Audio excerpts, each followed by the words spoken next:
Bonjour à tous et bienvenue dans ce TD2 consacré à la réalisation de notre script PHP connecté à MySQL.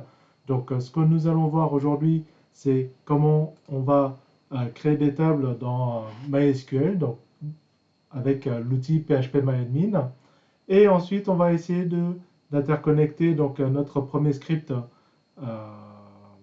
PHP à l'intérieur euh, avec notre serveur MySQL. Donc, euh, bon, normalement, la réalisation devrait être rapide. Cependant, ce qu'on va faire, c'est qu'on va essayer de détailler un petit peu plus certaines informations. euh, Pourquoi on fait telle ou telle chose, etc., etc. Donc, ce qu'on va commencer à faire, c'est, on va prendre le début. Alors, ce qu'il faut avoir, faut prendre conscience en tout cas, c'est que selon l'environnement que vous avez installé, XAMPP ou WAMP ou MAMP, les informations de votre serveur web étaient déjà différents, mais également les informations de votre serveur MySQL également. Par exemple, sur XAMPP et WAMP, par exemple, vous voyez que le login par défaut, ça va être root, pas de mot de passe. Par contre, le serveur MAMP nécessite un mot de passe par défaut qui est root. Donc on parle bien d'éléments par défaut et si jamais vous avez besoin de le personnaliser, ce sera personnalisable bien évidemment. Également, sur XAMPP et WAMP, le port du serveur MySQL c'est 3306. Alors sachez que si vous installez un serveur de MySQL ou MariaDB, on va parler également de MariaDB, par défaut c'est 3306. Si vous ne spécifiez pas dans PHP, ce sera 3306. Et par contre, dans le cadre de MAMP, vous voyez, c'est 88-89, mais vous pouvez le personnaliser également. D'accord? Soit vous le remettez à 3306, ou soit vous utilisez un autre port, celui qui vous intéresse. Attention, néanmoins, à utiliser des ports qui sont autorisés, ou plutôt qui sont connus. Euh, Parce qu'en fait, si supposons que vous utilisez je ne sais pas, numéro 443, supposons, ce port-là, à la base, était réservé pour autre chose, pour un autre protocole, donc c'est pas, il faut pas, faut pas s'amuser avec. Donc, moi, je vous propose qu'on garde tous nos mots de passe, tous nos ports par défaut, et donc on va s'authentifier à PHPMyAdmin. L'idée, c'est quoi? C'est que, dans un premier temps, que vous essayez de trouver où se trouve votre outil PHPMyAdmin. Alors, qu'est-ce que PHPMyAdmin déjà? C'est un outil qui va vous permettre de euh, manager, d'administrer votre serveur base de données de manière la plus simple possible. Alors pour ceux qui ont un WAMP et qui ne savent pas, par exemple, le mieux c'est d'aller dans la page d'accueil. Vous allez dans localhost et généralement vous avez un lien qui vous envoie vers PHPMyAdmin. Alors des fois ce lien n'est pas écrit, alors selon les outils que vous avez, mais normalement vous avez là dans le cadre de WAMP c'est expliqué. Ce qu'on peut remarquer également, c'est que dans le serveur WAMP que j'ai installé euh,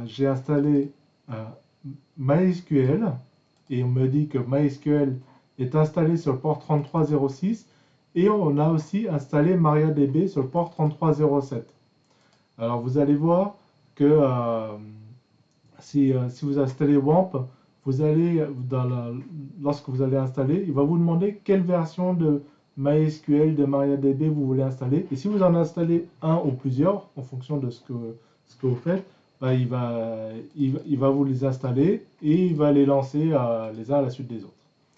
Euh, Si jamais vous n'avez pas installé MySQL, mais que vous avez installé MariaDB, il n'y a pas de problème, ce tutoriel fonctionne également sur MariaDB. Ce qu'il faut savoir, c'est qu'à l'avenir, si vous voulez rester dans les logiciels open source, il vaut mieux utiliser MariaDB, puisque MySQL, vous verrez, a une histoire. qui est une histoire qui a fait qu'il n'est plus dans le domaine de l'open source. Donc voilà. Donc on y va. Donc je vais lancer phpMyAdmin. Donc je clique dessus. Et puis il me demande mon login et mon mot de passe. D'accord? Bon, là, j'ai des informations par défaut qui se sont mises. Ça, c'est le navigateur qui le met directement. Mais, et on constate que le phpMyAdmin me propose de me connecter à l'un ou l'autre des serveurs, vu que j'ai installé MariaDB et MySQL. Donc, si je reprends mon tableau, donc je vois que je suis sous WAMP, donc je n'ai pas de mot de passe par défaut à root. Donc j'enlève et je fais exécuter. Donc là, qu'est-ce que fait phpMyAdmin? En fait, c'est des scripts PHP, hein, on peut le voir, même dans la barre URL, vous voyez, c'est des scripts PHP. Donc, en fait, ce que nous, on aurait dû faire à la main, avec des requêtes, des vraies requêtes MySQL, eh bien, phpMyAdmin le fait déjà pour vous, et ça existe depuis plus de 20 ans comme ça. Alors, vous me direz, pourquoi j'utilise, si ça existe, phpMyAdmin, pourquoi je fais pas tout en phpMyAdmin? C'est tout simplement parce que l'utilité de faire des scripts en PHP, c'est surtout de pouvoir faire votre propre logiciel à côté et pas que tout le monde utilise phpMyAdmin. D'accord? Donc, quand vous allez, je ne sais pas, sur un moteur de recherche, vous allez dans n'importe quel logiciel, vous n'utilisez pas phpMyAdmin. phpMyAdmin n'est qu'un outil pour vous restituer de l'information et vous aider à avoir vos données. Donc voilà, donc on y va. Donc si on suit le TD, on nous dit, bon, vous allez créer votre première base de données et vous allez l'appeler scolarité et avec l'encodage UTF-8 général CI. Alors pourquoi alors, j'ai mis également dans le texte qu'il ne faut pas mettre d'accent. On va le voir, mais si vous utilisez des accents, des caractères spéciaux dans vos noms de base, dans vos noms de table ou dans vos noms de champ, ça risque d'être très compliqué après à coder en PHP ou dans n'importe quel langage d'ailleurs. Donc vous allez devoir faire des requêtes SQL et ça va être très compliqué. Donc je vous conseille donc scolarité de mettre sans accent et UTF-8 General CI, si vous allez voir, c'est que tout ce que vous allez rentrer comme d'informations à l'intérieur, ce sera encodé en Unicode, donc qui comprend les caractères accentués, les caractères chinois, asiatiques, arabes, etc., etc. Donc, moi sur mon serveur, j'ai déjà la base de données scolarité, donc je vais la cartonner, hein, comme ça vous savez comment on fait. Donc, supposons que vous avez déjà une base, vous pouvez cliquer dessus et dans Opération, hop, vous cliquez sur Supprimer la base de données. Alors, supprimer la base de données implique la suppression de toutes les données qu'il y a dedans, y compris les tables et les données. Donc, on y va. Donc voilà, donc je n'ai plus de base de données scolarité, comme vous pouvez le voir sur la gauche. Et donc, si vous cliquez sur base de données, je n'ai plus rien. Donc là, maintenant, je vais la créer. Donc j'ai l'autocomplétion parce que je l'ai déjà créé une fois. Donc après, vous pouvez le taper à l'aide de vos doigts sur votre clavier. Et ensuite, vous allez chercher UTF-8 Général CI. Alors, vous pouvez voir, hein, il y a d'autres versions Unicode insensible à la casse, Unicode MySQL 5 insensible à la casse, etc. Où vous avez UTF-16, UTF-32. Bon, vous allez voir, si jamais le sujet vous intéresse, vous allez, je vous conseille de creuser un petit peu avec l'aide de votre moteur de recherche préféré. Ou alors, vous pouvez poser la question à votre prof de base de données. Donc, on va créer la base de données. Vous voyez que la base de données s'est rajoutée sur la gauche. Donc, quand vous vous connectez la première fois dans phpMyAdmin, vous verrez que vous n'avez pas sélectionné la base de données. Donc il faut cliquer dessus pour sélectionner la base de données. Et ensuite, vous allez pouvoir travailler sur la partie de droite à la création de vos tables et à la gestion de vos tables. Donc là, on va créer une table d'étudiants. Pareil, pas d'accent. Et nombre de colonnes 4, ça paraît très bien. Sachez que vous pouvez en mettre que 2 des colonnes, ça marchera toujours. Donc les colonnes qui ne sont pas remplies seront ignorées. Et vous pourrez rajouter, c'est ce qu'on va voir après, les colonnes qu'on va avoir besoin. Donc là, ce qu'on fait, c'est que par défaut, il vous faut un champ de type identifiant. D'accord? Identifiant, c'est-à-dire quoi? C'est-à-dire que c'est un identifiant qui va identifier de manière unique votre enregistrement. D'accord? Donc, par exemple, vous êtes étudiant dans votre fac, dans votre université, vous avez un numéro matricule, forcément. Et ce numéro matricule, c'est ce qui permet à l'université de vous identifier de manière unique dans votre inscription. Donc là, effectivement, je crée un champ qui s'appelle ID, vous l'appelez matricule si vous voulez, hein, vous l'appelez comme vous voulez. Et le plus important, c'est que là, il y a 2 informations sur la droite, primary, pour dire que c'est une clé primaire, donc c'est-à-dire que on ne pourra pas, c'est pour lui indiquer que c'est ce qui va identifier de manière unique un enregistrement. Et dans MySQL, on peut utiliser AI. Donc AI, ça veut dire auto-incrément. Donc c'est-à-dire que vous déléguez à MySQL ou à MariaDB le fait de choisir votre identifiant. Donc par défaut, ce sera le numéro 1, puis le numéro 2, puis le numéro 3, etc. etc. Donc une fois que vous avez fait ça, vous complétez les autres champs comme écrit ici. Hein. On va mettre donc le nom, le prénom, le genre. Et vous voyez que j'ai encore 1, 2, 3, 4, 5 champs à rajouter. Je peux rajouter ici 5 colonnes. En fait, ce sont des colonnes dans la réalité, hein, d'accord? Donc, ce seront des colonnes de données dans mon tableau de données. Mais effectivement, disposé comme ça, vous avez l'impression que c'est des lignes, mais c'est le schéma qui est représenté sous forme de lignes. Mais lorsque vous affichez la donnée, vous afficherez sous forme de colonnes. Donc, je rajoute 5 colonnes. Genre, date de naissance. Ensuite, lieu de naissance. On a dit adresse, code postal et ville. Donc, une fois que vous avez fait ça, il faut typer l'ensemble de vos champs. Par défaut, le typage, vous voyez, c'est int, c'est integer. Donc, c'est-à-dire que c'est un nombre entier. Après, l'idée, c'est quoi? C'est de mettre des chaînes de caractères. Vous mettez varchar, alors ça se dit varchar ou varchar, ça dépend des gens. Pour les champs de date de naissance, on va mettre date.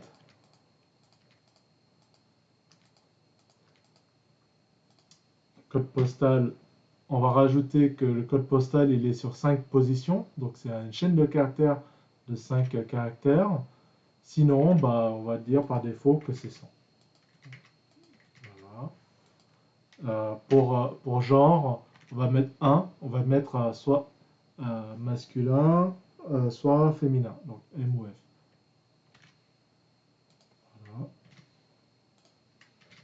Voilà.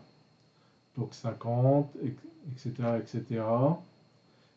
Donc voilà. Donc par défaut, il vous propose, vous allez voir sur votre ordinateur, peut-être ça peut être InnoDB par défaut, ou MyISAM.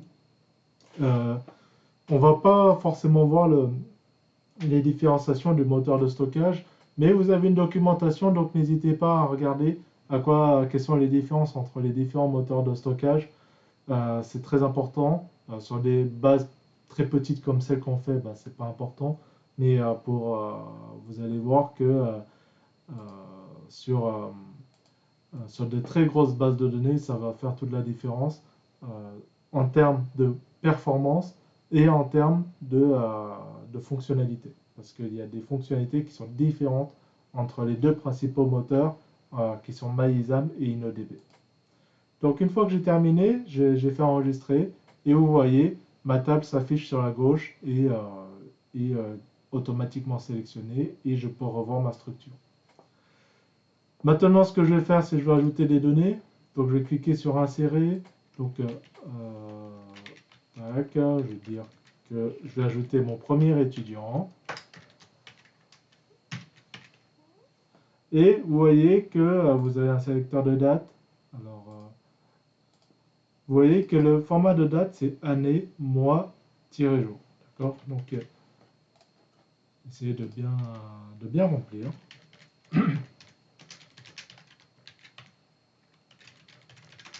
Donc, volontairement, je ne dis pas où est-ce que j'habite, mais si vous me cherchez, vous me trouverez assez rapidement, je pense.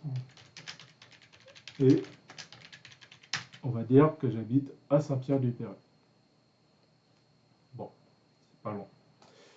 Exécuter. Donc, en fait, qu'est-ce qui se passe? C'est que le formulaire vous génère ce qu'on appelle une requête SQL. Donc, il y aura un cours de base de données donc, qui va vous expliquer ce que sont des requêtes SQL.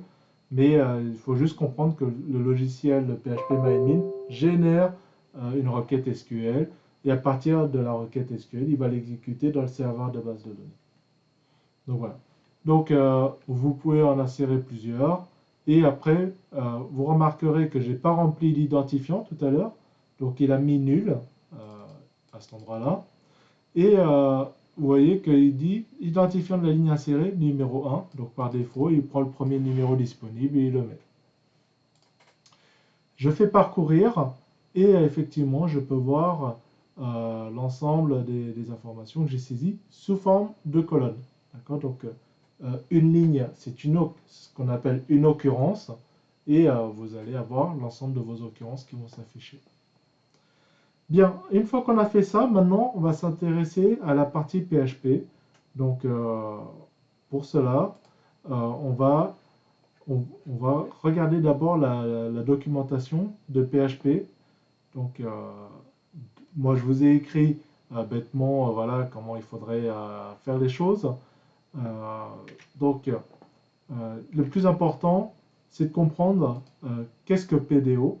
Donc PDO c'est un outil qui va vous permettre de vous connecter à différents types de bases de données. Vous regardez si vous êtes intéressé, vous faites php.net/pdo.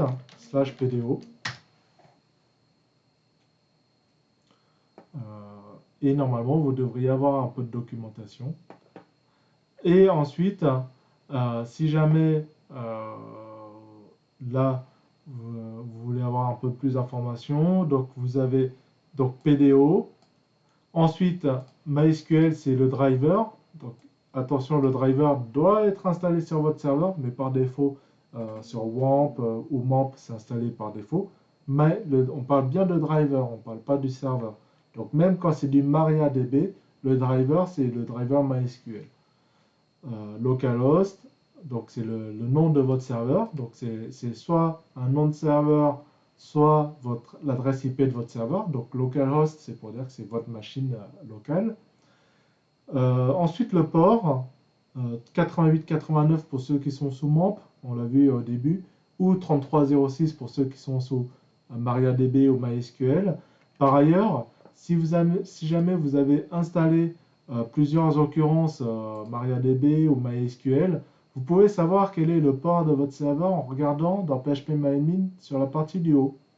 Vous voyez, c'est écrit MySQL 2.3306. Donc là, je ne sais pas, c'est l'effet démo. Donc il y a un problème de serveur de DNS. Donc ça, c'est ma connexion Internet locale. Donc ce qu'on va faire, je vais vous le montrer juste après. Ensuite, je reviens sur mon PDF. Donc, on a vu MySQL, on a vu le host. Et ensuite, le nom de votre base de données, que j'ai appelé scolarité. Ensuite vient le login de votre base de données, qui est root, ici. et le mot de passe. Et le mot de passe, où est-ce qu'on trouve? Vous le trouvez un peu plus haut. Donc, qui est root si vous êtes sous MAMP par défaut, ou vide si vous êtes sous XAMPP, ou si vous êtes sur WAMP. Et ensuite, il y a un array qui vous dit, bon, bah, si je me connecte, si j'arrive à me connecter, la première commande que je vais faire, c'est je passe une requête SQL qui dit que toutes mes requêtes sont faites en UTF-8, donc en format Unicode. Pourquoi on fait ça? C'est parce que c'est pour nous assurer que les échanges, par exemple de caractères accentués, vont bien se passer. Et ensuite, qu'est-ce que je fais?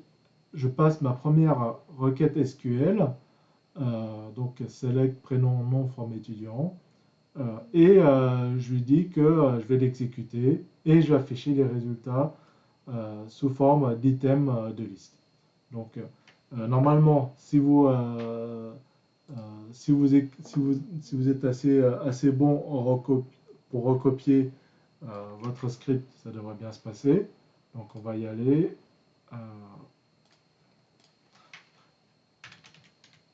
Donc, je vais créer mon script étudiant. Alors, vous remarquerez que quand on ne fait pas de HTML, vous n'êtes pas obligé de fermer PHP. D'accord? Ce n'est pas recommandé de fermer PHP. Mais si vous faites du HTML, bah comme vous avez des balises HTML avant ou après, bah, vous êtes obligé de les fermer. D'accord? Mais par contre, si votre script, par exemple, il se termine par du HTML et vous voulez faire encore du PHP en dessous, bah, vous ne fermez pas la dernière balise PHP. C'est une question de sécurité. Parce qu'en fait, une balise PHP qui reste ouverte peut vous éviter d'avoir. On peut préférer avoir jeté des erreurs PHP plutôt que de voir du HTML s'afficher avec des données qui ne seraient pas celles qu'on voudrait voir affichées.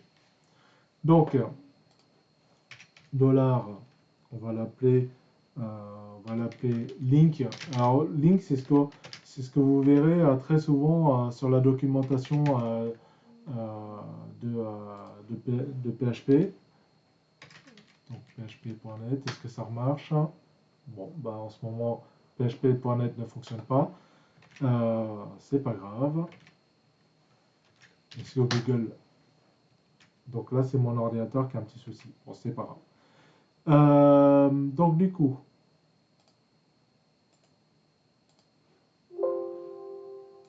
ce que vous pouvez faire, donc new PDO. On a l'avantage, pour ceux qui utilisent donc PHP Storm, de pouvoir bénéficier de la documentation de PDO, par exemple, de tout ce qui est de toutes les fonctions qu'on utilise, toutes les classes et tout qu'on va utiliser. Pour cela, vous appuyez sur CTRL, sur la touche CTRL de votre clavier, et là, vous voyez que par-dessus, bah, c'est écrit qu'est-ce qui est attendu en termes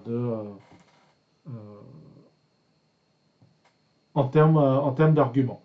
D'accord? Donc, si jamais vous voyez pas écrit égal nul ou égal vide ou quelque chose, c'est-à-dire qu'il n'y a pas de valeur par défaut, donc vous êtes obligé de le remplir. Donc là, on va remplir le DSN. Le DSN, on l'a vu tout à l'heure dans la documentation, c'est cette partie-là. C'est la partie qui dit comment on va se connecter au serveur. Donc, MySQL, pour dire quel driver. Ensuite, host égale localhost. Ensuite, on l'a vu ici, le port égale 3306, supposons.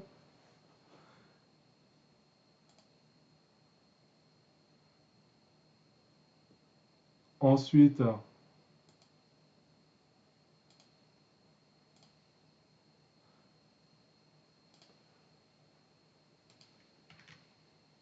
le dbname, donc scolarité, le virgule, le user, le password qui est vide, et là, il faut rajouter Alors, array, ça permet de dire que c'est un tableau. D'accord? Donc, c'est un tableau PHP.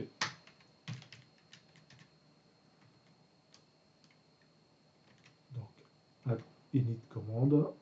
Donc, si jamais vous ne savez pas, vous pouvez utiliser les raccourcis de PHP Storm qui vous le rajoutent tout seul.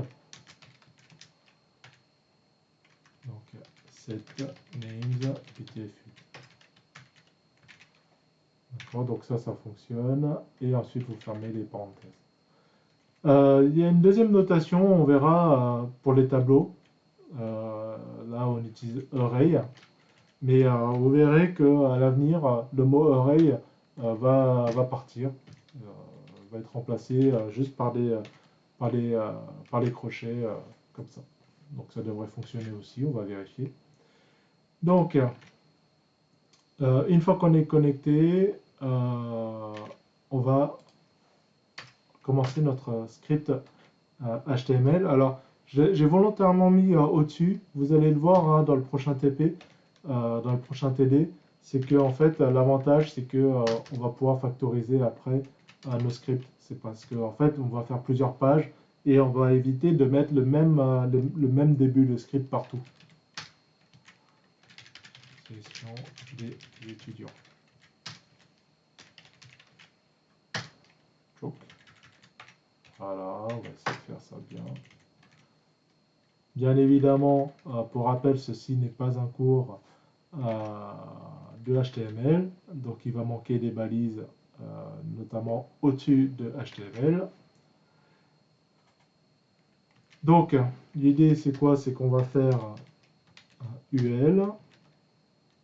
On essaie d'abord de dessiner un peu le résultat qu'on veut voir affiché. D'accord? Donc, par exemple, prénom et nom. Et le nom, volontairement, je mets en gras. D'accord? Localhost / dd2. Donc voilà, donc pour l'instant, ça fonctionne bien. Si on fait CTRL-U pour afficher le résultat, vous voyez que le PHP est bien interprété, il ne se raffiche pas. Vous voyez la suite du script. En supposant que je mette un nom de base de données qui n'existe pas, je fais F5, et vous voyez qu'il y a un gros message d'erreur qui dit que la base scolardité est inconnue. D'accord, donc vous pouvez voir assez facilement s'il y a des erreurs. Il y a aussi moyen aussi de cacher ces erreurs en catchant les erreurs avec un système de catch d'exception, par exemple.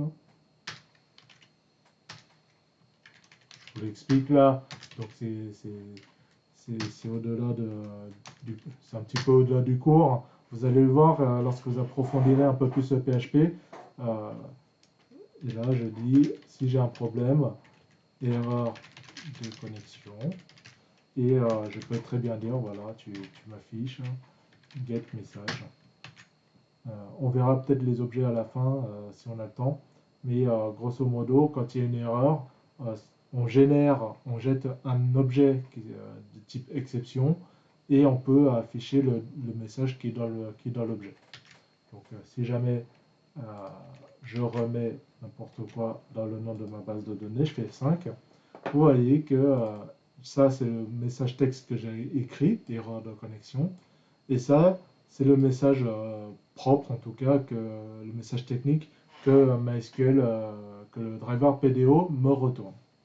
Donc ce qui permet d'être un peu plus sexy, on va dire, que ce qu'on a vu tout à l'heure. Voilà. Donc c'était un petit aparté, on va le laisser comme ça.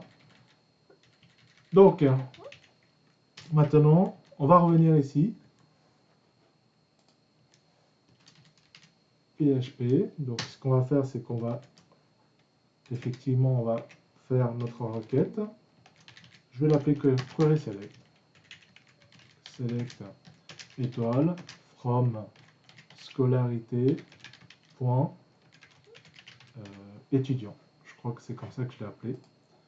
Donc, je vais vérifier. Scolarité, le nom de ma base, point étudiant, le nom de ma table. Pour m'en assurer, hein, vous voyez que par défaut, c'est ce qu'il vous propose. Donc, scolarité.étudiant. Alors, moi, je peux vous conseiller de mettre toujours le nom de la base, point le nom de la table. Comme ça, si vous avez plusieurs bases avec le même nom de table, au moins, vous ne vous tromperez pas. Donc voilà, donc scolarité.étudiant, c'est très bien. Et ensuite, on va exécuter la requête SQL. Donc je vais juste regarder très rapidement comment on fait. Donc $rec égale $link-prépare. Donc il faut juste $query-select. Et ensuite, exécute. Il faut l'exécuter. Et c'est là que va intervenir notre boucle. C'est-à-dire que je vais boucler sur quoi? Sur les enregistrements. Donc le UL ne rentre pas en compte dans ma boucle. Et on va boucler sur les LI. Donc j'ai deux choix. Soit je fais un écho de UL comme j'ai fait dans l'exemple. Ou soit je peux décider de démarrer, par exemple, et d'arrêter mon script PHP comme ça. Donc ça fait qu'en fait, à chaque fois que là, j'encapsule ma balise LI par du PHP et je vais lui dire while $data égale $rec fetch. Donc fetch, c'est quoi? C'est qu'en fait, on va à chaque c'est une boucle tant que, vous l'avez peut-être remarqué. Donc, tant que on arrive à récupérer la donnée, alors on fait un écho de prénom et nom. D'accord? Donc là, je vais essayer. Voilà, donc j'ai réussi à récupérer de l'Internet. Donc, il y a les requêtes qu'on a vues tout à l'heure. Vous avez prépare une requête à l'exécution et retourne un objet. Et vous avez ensuite fetch, qui est un peu plus loin, qui veut dire récupère la ligne suivante d'un jeu de résultats PDO. Et quand vous cliquez dessus, fetch, il vous récupère une ligne depuis le jeu de résultats. Et tant qu'il y en a, il va vous en renvoyer. Donc déjà, si on en est là, on peut remplacer prénom par $data prénom. Vous voyez, on y va par palier, on n'est pas obligé de... Vous remplacez tout de suite la chaîne de caractères par guillemets, point, guillemets, et ensuite vous remplissez dedans. Ça vous évite de vous emmêler les pinceaux avec votre script. Donc, voilà. Donc là, on y est. Donc on va essayer, on fait F5 et vous voyez que la donnée elle s'affiche bien. Donc si jamais j'en ai un deuxième, par exemple, je l'appelle Toto, voilà, supposons. Il y a un bouton copier, hein, vous l'avez remarqué, j'ai utilisé un peu spontanément. Donc vous faites F5, vous voyez que ça marche bien. Donc voilà, donc on y est.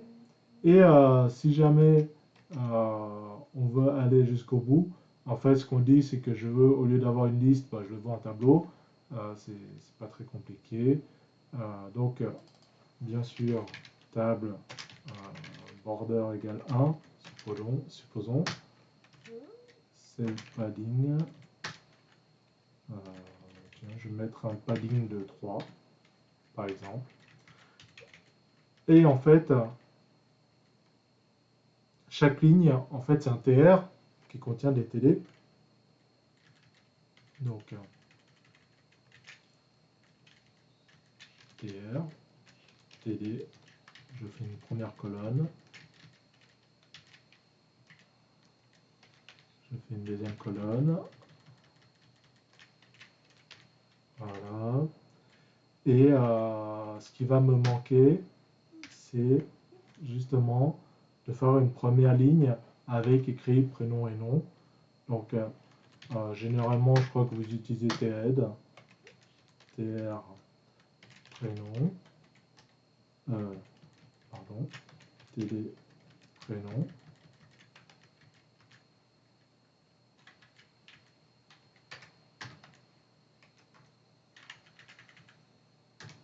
Si vous pouvez aérer un maximum le code, c'est mieux.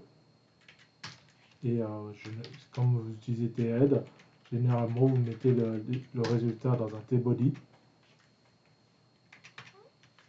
Donc là, et si vous voulez que ce soit gras, généralement le TD en fait c'est plutôt un TH. Voilà. Voilà, donc on y arrive. Donc j'espère que vous avez pu réaliser ce TD correctement. La prochaine fois, ce qu'on va faire, c'est on va commencer à faire des formulaires. Voilà, donc n'hésitez pas, si vous avez des questions, à venir me les poser.